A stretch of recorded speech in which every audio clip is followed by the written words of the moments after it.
शौहर के पांव दबाने पर 70 तोला सोना सदका करने का सवाब मिलता है। क्या इस रिवायत की कोई हकीकत है? क्या ऐसी कोई हदीस मौजूद है? आजकल सोशल मीडिया पर ये बहुत ज़्यादा वायरल है, एक ट्रेंड बन चुका है। और बाज़ लोग तो यहाँ तक करते हैं कि ख़वातीन के साथ स्क्रीनों पे आकर उनसे पूछते हैं कि अगर आप 70 तोला सोना सदका करना चाहती हो तो उसके लिए आपने मेरे पाँव दबाने होंगे, क्योंकि हदीस में आता है। यानी एक आम शख्स जिसको हदीस के बारे में बिल्कुल पता भी नहीं है, वो हदीस जानता भी नहीं है और उसको इस बारे में मालूमात भी नहीं है कि कोई झूठी बात, गलत बात आपकी तरफ उसकी निस्बत करना ये कितना बड़ा गुनाह है। हदीस में आता है कि जो शख्स आप सल्लल्लाहु अलैहि वसल्लम की तरफ किसी झूठी बात की निस्बत कर दे तो वो अपना ठिकाना जहन्नम में बना ले, वो शख्स जहन्नमी है। इतनी सख्त वईद आई है। और अहादीस मुबारक में शौहर की बहुत बड़ी फजीलत आई है। आप सल्लल्लाहु अलैहि वसल्लम का फरमान है, सही हदीस है, अगर अल्लाह ताला के अलावा किसी को सजदा करने की इजाज़त होती तो मैं ख़वातीन को हुक्म देता कि वो अपने शौहरों को सजदा करे। तो शौहर की फजीलत एक सही रिवायत में आई है।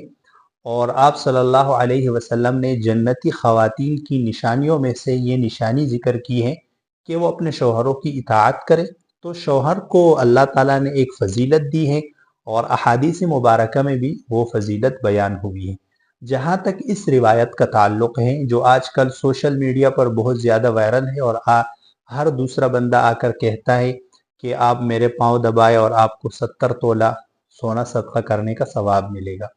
तो इस तरह की कोई रिवायत हमें नहीं मिली। तलाश के बावजूद ज़ख़ीरा अहादीस में इस तरह की कोई रिवायत मौजूद नहीं है। लिहाजा इस बात की निस्बत आप सल्लल्लाहु अलैहि वसल्लम की तरफ करना और ये कहना कि ये हदीस है और हदीस में इस तरह आया है, ये बात दुरुस्त नहीं है। क्योंकि आप सल्लल्लाहु अलैहि वसल्लम की तरफ किसी झूठी बात की निस्बत करना ये बहुत बड़ा गुनाह है। तो इन चीज़ों को फैलाने से आप गुरेज करें।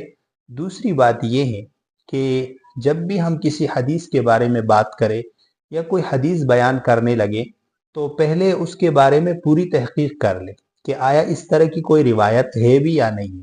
हम बिला सोचे समझे रिवायात बयान करते हैं और सोशल मीडिया पर तो ये चीज़ें बहुत ज़्यादा मशहूर है, बहुत ज़्यादा मनगढ़ंत रिवायात लोगों ने फैलाई हैं और उसकी कोई तहकीक भी नहीं होती कि आया इस तरह की कोई रिवायत है भी या नहीं है। बस लोग सुनते हैं एक दूसरे से और फिर उसको आगे बयान करते हैं।